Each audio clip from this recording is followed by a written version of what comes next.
Charge कर देगा चलते चलते, और ना ही उस टाइम बैटरी खाएगा वो। आपका नाम भी सौरभ है, हमारा नाम भी सौरभ है। हाँ सर।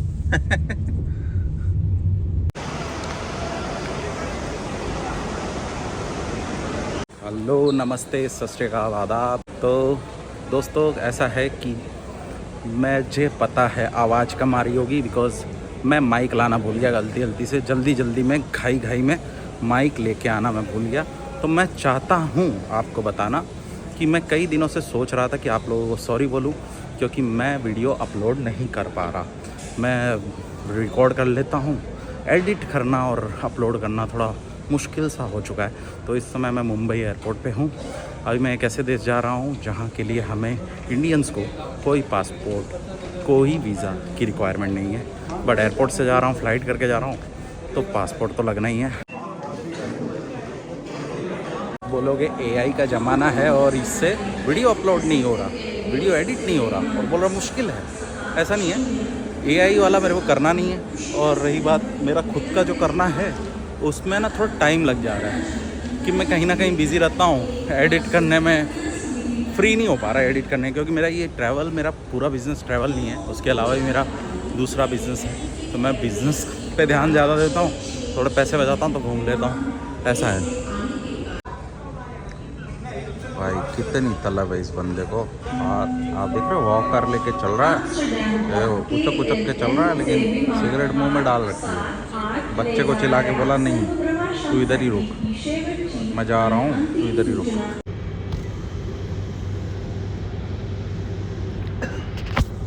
भाई फ्लाइट में बैठ के निकल गए हैं श्रीलंकन एयरलाइन से। थोड़ी अच्छी एयरलाइन है ये, एयर इंडिया से तो अच्छी है।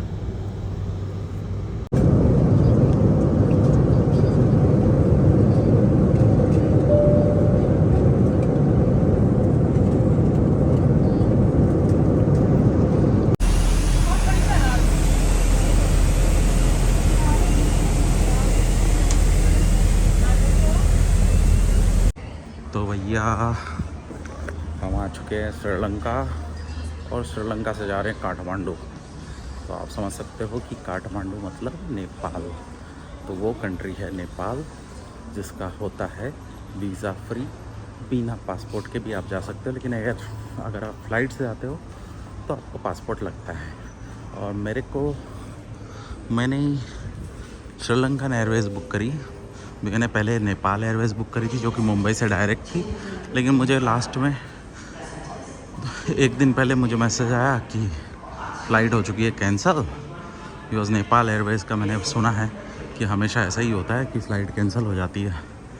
तो अभी मैं रश में हूँ, क्योंकि 2 घंटे 50 मिनट का टाइम था, जो कि फ़्लाइट ऑलरेडी 2 घंटा लेट है।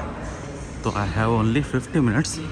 बोर्डिंग चालू है फ़्लाइट का, लेकिन ठीक है, हम पहुँच गए टाइम पे। कि मेरे अलावा और भी लोग थे फ़्लाइट में, जिनकी फ़्लाइट थी कुआलालंपुर, जकार्ता और सिंगापुर, ब्ला ये सब फ़्लाइट थी। मालदीव्स की फ़्लाइट थी किसी की। तो वो लोग को भी बहुत भाग के जाना पड़ा, तो मेरे को तो आना ही था भाग के। तो भाई बोर्डिंग हो गई है, अभी हम जा रहे हैं काठमांडू, जो कि नेपाल की राजधानी है। और ये है श्रीलंकन एयरलाइंस, ये है श्रीलंका का कोलंबो एयरपोर्ट, जो कि बहुत ही खूबसूरत है, छोटा सा है, बहुत अच्छा है। छोटी सी फ्लाइट है लेकिन अच्छी है। ये रहेगी 3.5 घंटे की। भाई ये है हमारी सीट, और कंफर्टेबल है, बिज़नेस क्लास जैसी मिल गई मुझे। अच्छा है, इसको बोल सकते हैं आप सस्ती business class, not a business class but सस्ती बिज़नेस क्लास है ना। इकोनॉमी है। मुझे फर्स्ट रो की सीट मैंने चूज़ करी थी, वही मिल गई। पिछले फ़्लाइट में मैंने चूज़ करी थी तो वो नहीं मिली। हुआ ये था कि मेरी नेपाल एयरलाइंस की जो डायरेक्ट फ़्लाइट थी वो कैंसिल हो गई थी, और उसके बाद में जो फ़्लाइट मिल रही थी सुबह 5 बजे की मिल रही थी, और जो मैं पकड़ के आया वो 3 बजे की थी, वो भी 5 ही बजे निकली। लेकिन हुआ ये कि डायरेक्ट फ़्लाइट इंडिगो की थी, और ऊपर से 5 बजे की थी, और पैसे भी ज़्यादा ले रहा था।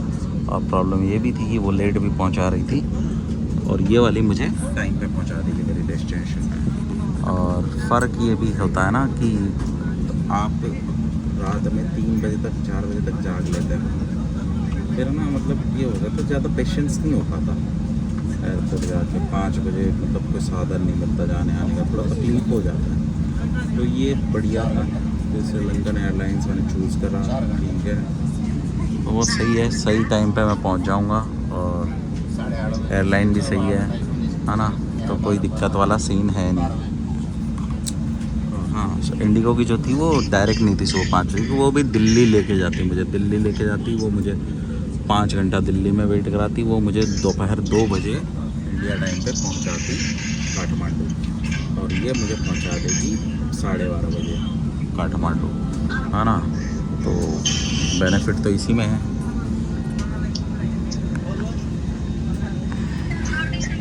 छोटी वाली फ्लाइट है, पिछले वाली आपने देखा होगा वीडियोस में, थोड़ी बड़ी थी, मैं ज़्यादा वीडियोस भी नहीं बना पाया बिकॉज नींद में था मैं अभी। आप देख सकते अभी भी मैं नींद में, तो सो जाऊँगा, अभी लेग स्पेस भी मिल गया तो अच्छे से सो जाऊँगा, है ना। बाकी बातें करते हैं काठमांडू पहुँच के। सब्सक्राइब भी कर लो।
කිරීමේදී ඒවායේ ඇති භාණ්ඩ පහතට වැටීමට ඉඩ ඇති හේයින් ඒ පිළිබඳව ප්‍රවේශම් වන්න. ඔබගේ සියලුම ගමන් මළු යානයෙන් පිටතට යන විට රැගෙන යාමට මතක තබා ගන්න. ඔබට නම් සහායක් අවශ්‍ය නම් நாடம் விமான பயணம் மற்றும் விடுமுறையை கழிப்பதற்கு ஸ்ரீலங்கன் ஏர்லைன்ஸில் பயணம் செய்வதனூடாக புதிய விலைக்கழிவுகள் மற்றும் விசேட சலுகைகளை பெற்றுக்கொள்ள srilankan.com என்ற எமது இணையதள முகவரியை நாடுங்கள். உங்களுக்கு சேவை வழங்க கிடைத்தமையில் பெருமகிழ்ச்சி. तो भैया आ चुके हैं नेपाल के त्रिभुवन इंटरनेशनल एयरपोर्ट पे। तो त्रिभुवन इंटरनेशनल एयरपोर्ट का नाम है और ये चाइना की कोई सिचुआन एयरलाइन खड़ी है यहाँ पे, पेट्रोल भरा रही है। और नेपाल की खास बात है हर जगह यहाँ पे नेपाली में लिखी है, मतलब हिंदी के जो अक्षर है उसी में लिखे हुए हैं नेपाल आयल निगम निगम। इतना शुद्ध तो अपने इंडिया में भी यूज़ नहीं होता। चलो भाई थैंक यू दुनिया की सबसे ख़तरनाक लैंडिंग से सही सही लैंडिंग करवाने के लिए।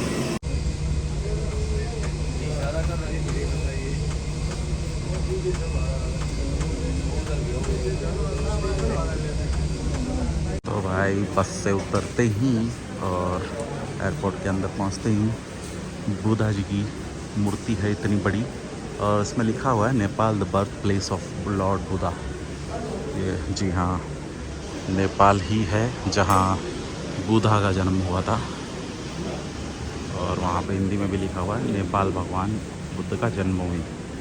खूबसूरत है ना, ये सही है। कुछ नहीं भाई, सबसे सिंपल सा इमिग्रेशन था। उन्होंने कुछ नहीं पूछा, मेरे से पूछा कि आप वापस जाओगे तो इंडिया जाओगे या तो श्रीलंका जाओगे। नहीं डायरेक्ट इंडिया ही जाऊँगा। ओके बस ये इनका ऐसा है कि वापस आप जा रहे हो थर्ड पार्टी तो एक NOC लेना होता है। ये अभी रूल आया है, ऐसा सुनने में आया है कि एक NOC लेना होता है इंडियन एम्बेसी से काठमांडू की, कि हाँ मैं इधर से थर्ड कंट्री जा रहा हूँ। फॉर एग्ज़ाम्पल अगर मैं यहाँ से थाईलैंड फ्लाई करता हूँ तो मुझे वो एम्बेसी से NOC लेना पड़ता है। तो वो एक प्रोसीजर है। सब कुछ इतना जल्दी जल्दी हो गया ना कि अभी तो बेल्ट पे बैग ही नहीं आया है। बैग में ही टाइम लग रहा है सबसे ज़्यादा। सब कुछ इतना जल्दी जल्दी हो गया, मतलब खैर जल्दी भी नहीं गया है कि बस रुक गई थी थोड़ी देर क्योंकि कोई दूसरी एयरलाइन पार्क हो रही थी।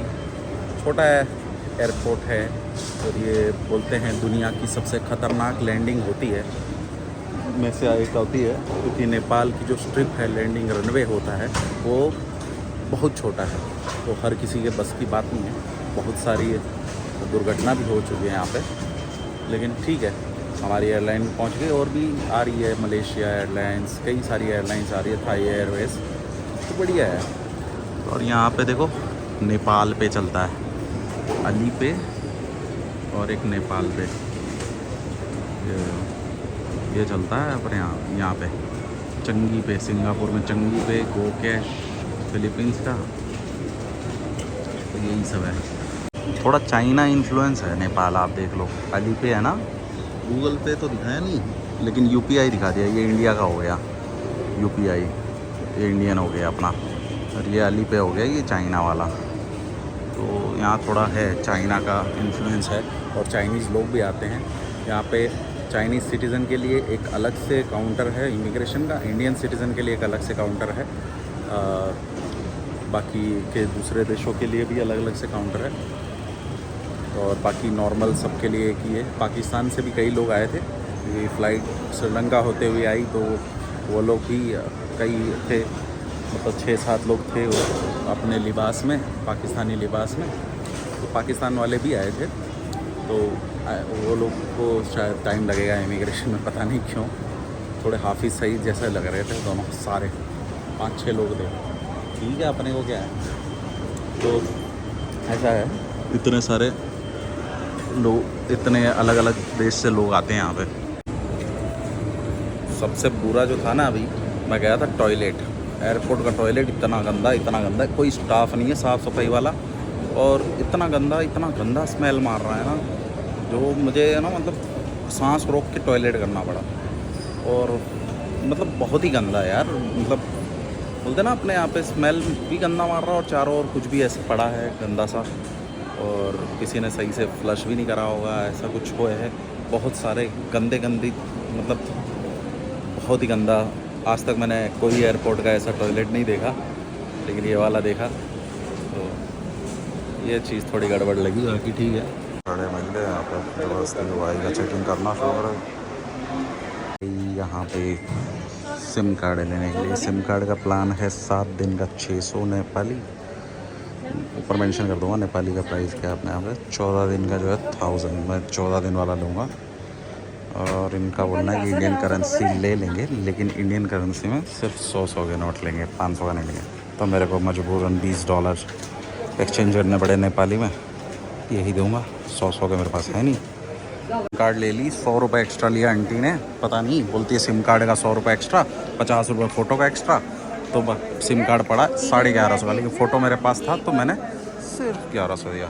स्वागत 6 तपाई लाई मातृभूमि ला भूमि माँ स्वागत 6 नेपाली लैंग्वेज है ये, फ़नी सी है थोड़ी है सिस्टम है यहाँ पे भी सिम कार्ड बिक रही थी, लेकिन ओवरऑल महंगी बिक रही थी, है ना। नॉर्मली कैसा होता है कि कोई भी कंट्री में आप एयरपोर्ट के अंदर में जो रहता है, मतलब अंदर जहाँ एक बार निकल गए वहाँ से एंट्री नहीं, एग्जिट गेट के बाद में आपको थोड़ा सस्ता मिल जाता है। एग्जिट से पहले जो भी होता है महंगा मिलता है, लेकिन यहाँ पे ऐसा है, यहाँ पे एग्जिट के अंदर जो मतलब पहले रहता है वहाँ सस्ता है और एग्जिट के बाद महंगा है, उल्टा वाला सिस्टम है। और ये वाली राइड तो कुछ अलग ही है यार, ये सीधा ऐसे लग रहा है कि राइड कर रहा है। टैक्सी बुक कर लिए, इन ड्राइव करके ऐप चलती है यहाँ पे। इन ड्राइव मैंने डाउनलोड कर रखी थी पहले भी, तो मैंने इन ड्राइव से टैक्सी बुक करी। तो उसमें कैसा होता है कि आप अपनी मर्ज़ी से फेयर डाल सकते हो और बढ़ा सकते हो, जो भी नॉमिनल फेयर है उसके ऊपर आप बढ़ा के ले सकते हो। तो कई देर से ये लोग खेल रहे थे, मैंने डाला था। जो मेरा हॉस्टल है वो है 5-6 किलोमीटर दूर, तो उसका लगभग हो रहा था कि 355 आ रहा था मिनिमल। तो मैंने बोला ठीक है 20 रुपये एक्स्ट्रा कर देते हैं, 375 कर देंगे नेपाली रुपीज़। तो बंदे ने क्या करा 410 कर दिया, फिर कर दिया 420। बोलता मैं 420 में जाऊँगा, तो मैंने भी नहीं करा, मैं भी शाना। तो मैंने 385 करा, 395 करा, इतने में आ गया। आई थिंक यही है। वाले ने बहुत ही परेशान कर दिया, ये रहा तो बहुत ही परेशान कर दिया टैक्सी वाले ने। इसको एड्रेस समझ में नहीं आ रहा, ऐसा लग रहा पहली बार एयरपोर्ट पे आ रहा है। शोभा भगवती माँ, ये है अपनी टैक्सी।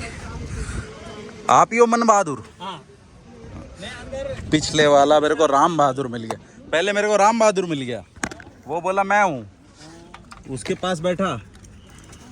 मैं बोला आपको अराइवल में कि ऊपर अराइवल वो अराइवल है ऊपर, ये देखो। छोड़ने का जगह में नहीं ऊपर छोड़ने पे मैं क्या करेगा। मैं पूछा आपको मैं इधर से उधर खड़ा था मैं। आप अभी निकलोगे ना, मैं वहीं पे मिलता आपको। फिर वो उधर रोक के चीनी डालने के लिए नहीं देता है ना। तो आपका नाम है राम बहादुर, मन बहादुर। क्या बात है। मंडू में पहुंच गए हैं और हमारे ड्राइवर साहब राम बहादुर, मन बहादुर वो राम बहादुर मिल गया था मुझे, तो वो वही दिमाग में वो राम बहादुर बहुत स्वीट है यार यहाँ के लोग। थोड़ा सा समझने समझाने में तकलीफ होती है, लेकिन बाकी जब समझ जाते हैं तो वैसे स्वीट बहुत है। का आसपास में है ना आपका? हाँ, लोकेशन डाल दिया, मैप चालू है ना, उस पर आ जाएगा। तो भाई ऐसा है कि हॉस्टल बुक करने का मेरा ऐसा था कि यहाँ पे होटल भी सस्ते हैं, हॉस्टल भी सस्ते हैं। तो हॉस्टल और होटल दोनों सेम ही प्राइस पड़ जाता है टू बी ऑनेस्ट। तो मैंने जो हॉस्टल बुक करा है वो मुझे 800 रुपये पर रात का पड़ा है, पर नाइट का पड़ा है। और वही सेम प्राइस में मुझे होटल भी मिल जाता कोई ना कहीं, और 200 रुपये 1000-1500 लगते तो और बढ़िया होटल मिल जाता। तो होटल की भी कमी नहीं है यहाँ पे। और प्रॉब्लम ये आती है ना कि होटल में ना आप अकेले से रहते हो, लोगों से मिलजुल नहीं पाते। तो घूमने जाते हैं तो हमें पता नहीं होता कि खुद ही रिसर्च करना है खुद ही के हिसाब से। थोड़ा सा ना हॉस्टल में यह रहता कि बहुत सारे दूसरे ट्रैवलर मिल जाते हैं, तो उनसे बातचीत बनती है, तो वो लोग भी सजेस्ट करते हैं जो चीज़ें। हर आदमी, कोई भी शहर आप विज़िट करो, कहीं भी आप कोई भी देश में जाओ, हर जगह कोई नहीं जाता, हर जगह कोई नहीं जा सकता। तो कैसा होता है कि जो चीज़ें हिडन होती है, बैक पैकर होते हैं जो यहाँ पे जो हॉस्टल में घूमते हैं, हॉस्टल में जो रहते हैं वो कई जगह घूमते रहते हैं, मतलब शहर के अंदर तक, मतलब हर जगह घुस जाते हैं। तो वैसे लोग भी मिलते हैं और थोड़ा हॉस्टल वाले भी सपोर्ट करते हैं, डे टूर कराते हैं, तो एक वाइब सी बनी होती है और घूमना भी फटाफट हो जाता है और अच्छा लगता है ना, वो गेट टुगेदर सा हो जाता है। तो इसलिए हॉस्टल बुक करता हूँ। हॉस्टल में का मज़ा एक अलग है। तो मैं तो सोलो ट्रैवलर हो तो हमेशा यही रिकमेंड करूँगा कि आप हॉस्टल ही बुक करो, और हॉस्टल भी आप बुक कर सकते हो हॉस्टल वर्ल्ड से और booking.com से भी, और बाकी हर हॉस्टल की अपनी अपनी वेबसाइट भी होती है ना। ये थोड़ा यहाँ का सीनरी है, यहाँ सब मोस्टली अल्टो, ये 800 यही चलती है, पहाड़ों की रानी यही गाड़ी है ना, पहाड़ की रानी अल्टो। हाँ बस, हाँ वही ऑफ रोड में बहुत चलता है ये गाड़ी, इसलिए पहाड़ों की रानी बोलते हैं इसको। इसको लेके हम लोग गए थे उत्तराखंड, पूरा उत्तराखंड घूम लिया इससे, कोई प्रॉब्लम नहीं।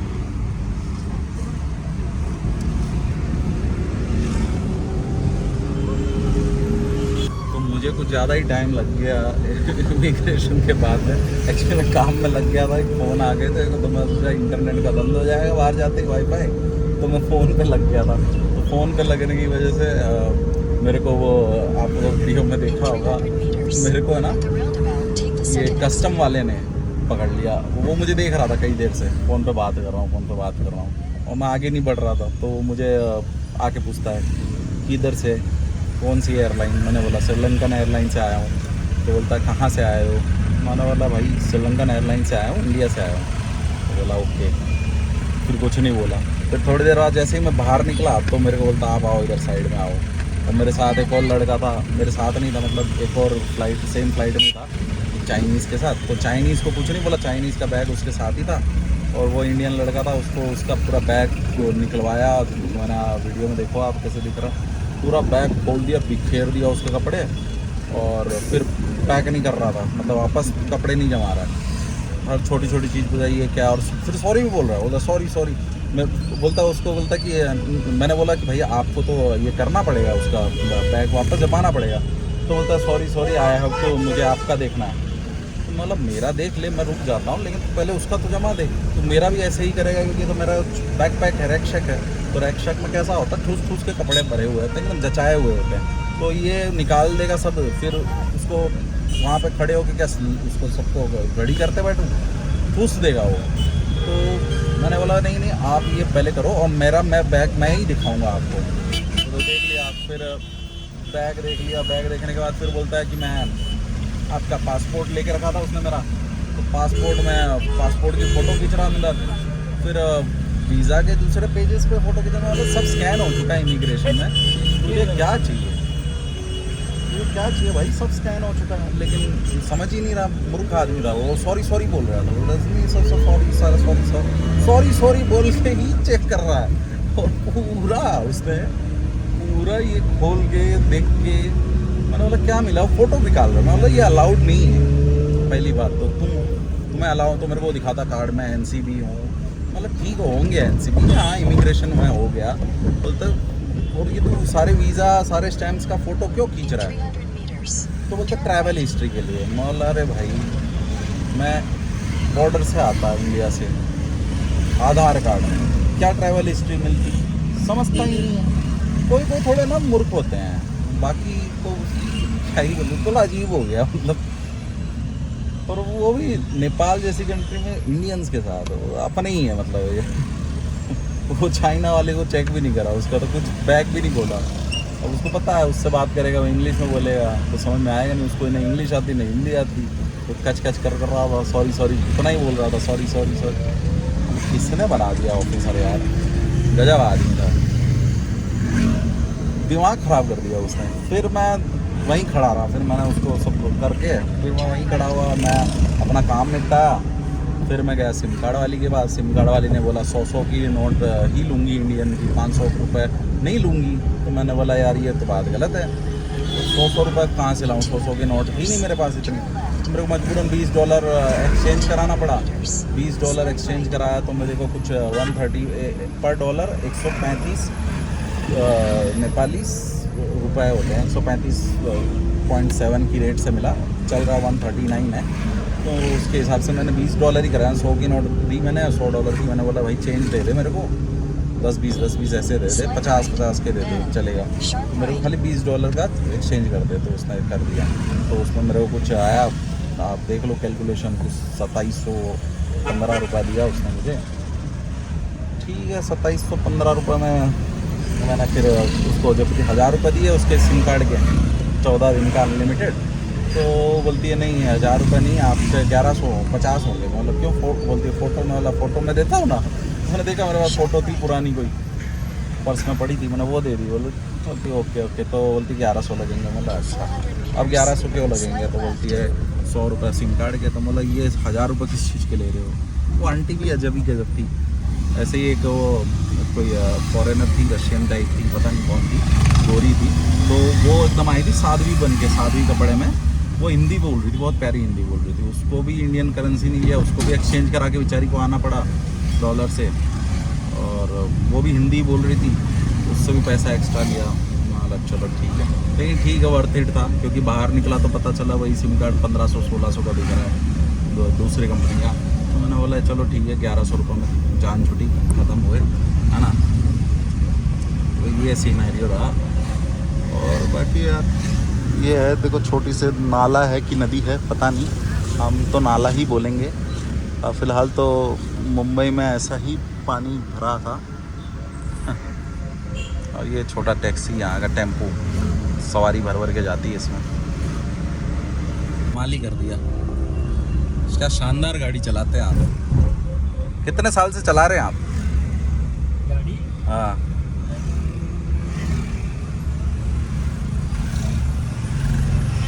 हो गया 34 साल। 34 साल, इसलिए बहुत शानदार चला रहे हैं आप। तो आप कभी इंडिया आए हो? भारत गए हो? इंडिया में नहीं गया। नहीं गए? मैं बाहर सऊदी में गया था। सऊदी चले गए, इंडिया नहीं गए? बताओ। बाद में दिल्ली से आया एयरपोर्ट, दिल्ली में अच्छा। ट्रांसफर था। तो बाहर नहीं निकले दिल्ली? हाँ। अरे निकलना था ना जल्दी, फिर दूसरा प्लेन से जल्दी हाँ। ट्रांसफर। तो आपने मतलब किया क्या वहाँ पे सऊदी में? क्या किया? गाड़ी चलाते थे? तो वहाँ पे भी लैंग्वेज का प्रॉब्लम था समझ में आने का, क्या पढ़ेंगे? वहाँ तो अरबी में चलता है। हाँ, अरबी 1 साल में तो सब आया। सब आ गए 1 साल में? हिंदी तो वहाँ क्यों छोड़ा फिर? अच्छा नहीं था कंपनी, इसीलिए। ज़्यादा काम कराता था क्या? हाँ। पैसा कम, ज़्यादा काम। इसीलिए नहीं गया। सीधा था ना? हाँ? सीधा था? ना। अच्छा नहीं। चलो ठीक, मेरे को लगा। और रास्ते बड़े खूबसूरत हैं आगे, ऊपर नीचे, छोटा है, बढ़िया है। तो मैं पता चला, मैंने बोला ये गाड़ियों पे बाग ऐसा क्यों लिखा है? जैसे अपने यहाँ पे महाराष्ट्र तो MH लिखा है, कितना प्यारा है। अपने यहाँ पे इंग्लिश में लिखा है, यहाँ बराबर हिंदी में लिखा है, मतलब नेपाली में लिखा है। कितना बढ़िया है, कितना अच्छी बात है। हम क्यों नहीं करते ये सब चीज़ें? ये देखो कितना बढ़िया लिखा है, अच्छा लगता है। इंडिया में सब इंग्लिश में लिखता है। हाँ। नहीं लिखना चाहिए इंग्लिश। हाँ, अपना अरबी लोग अरबी में लिखता है, इंग्लिश में थोड़ी लिखता है ऐसा। तो यहाँ बागमती लिखा है। और पोखरा आपने क्या बताया? पोखरा में गंदगी एक्चुअल वैसा गंदगी तो नहीं ना। तो बागमती जैसे अपना महाराष्ट्र है वैसे बागमती है। और बागमती के अंदर बागमती का कैपिटल है काठमांडू, और काठमांडू नेशनल कैपिटल भी है। और जैसे मैंने पूछा पोखरा का क्या है, तो पोखरा बोलते हैं गंदगी वाला है। गंदगी कैसे हो सकता है? पोखरा तो खूबसूरत है। तो थैंक यू मन बहादुर जी, अच्छा लगा आपसे मिलके, ओके, है ना। Welcome sir. हाँ, तो भाई ये है हॉस्टल का रूम मेरा, ये बेड है। चीन से मैं पैसे निकालने आया था, 10,000 नेपाली निकाले मैंने, तो उस पर 850 नेपाली चार्ज लिया, जो कि अपना होता है भारत का 550 रुपया। बताओ, इतना ज़्यादा चार्ज ले लिया। ये है नेपाल की करेंसी, जो है सबसे बड़ा नोट 1000 रुपये का, 1000 रुपये नेपाल, श्री नेपाल राष्ट्र बैंक, है ना। ये है 1000 रुपये का सबसे बड़ा नोट, और इस पे पीछे एलिफेंट है और नेपाल राष्ट्र बैंक लिखा है। और यहाँ आई थिंक ये एवरेस्ट है, पता नहीं, मैं इतना माउंटेन में जाता नहीं तो मुझे पता नहीं, एवरेस्ट ही होगा। और जो न्यूमेरिक्स है यहाँ पे वो हिंदी में लिखे हुए हैं, है ना। ये बहुत सही है ना। यहाँ इंग्लिश में लिखा हुआ है, तो ये सबसे बड़ी करेंसी है। इसके अलावा फिर 500 का भी है, 500 का आई थिंक ख़त्म हो गया मेरे पास। ये 100 रुपये का है ना। 100 रुपये की वैल्यू है लगभग 60-62 रुपये, और 1000 रुपये की वैल्यू है 600-650 रुपये के आसपास, मतलब इन बिटवीन उतना ही है। यहाँ पे भी वही है एवरेस्ट, है ना, सेम माउंटेन दिया है। आई थिंक एवरेस्ट सबसे बड़ा है, तो एवरेस्ट का ही दिखाएगा। पीछे हिप्पो है, जो कि चितवन नेशनल पार्क है, वहाँ से इंस्पायर्ड है ना। और फिर आ जाता है 20 का नोट। यह है 20 रुपये का नोट। 50 का भी था, अब 50 का मेरे पास ख़त्म हो गया, तो 20 रुपये का भी नोट ऐसा है कुछ, है ना। पीछे हिरण है नेशनल पार्क के, और आगे वही एवरेस्ट है।